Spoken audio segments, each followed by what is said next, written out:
Bhavnagar parole સ્કોડે Vartej વિસ્તારમાંથી વિદેશી દારૂની ટ્રક ઝડપી પાડી છે। ભાવનગર પેરોલ પોલીસે ધોલેરાથી ભાવનગર તરફ આવી રહેલા આઈશર ટ્રકને રોકી તપાસ કરતા અંદરથી મસમોટો દારૂનો જથ્થો મળી આવ્યો છે। નારીગામ પાસે સમગ્ર કાર્યવાહી કરવામાં આવતા પોલીસને 175 પેટી દારૂ મળ્યો છે।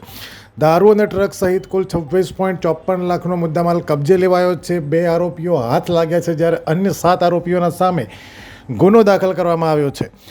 છોટાઉદેપુર, અલીરાજપુર અને ભાવનગરના આરોપીઓની સંડોવણી સામે આવી છે। અહેવાલ ફિરોઝ મલેક, ભાવનગર।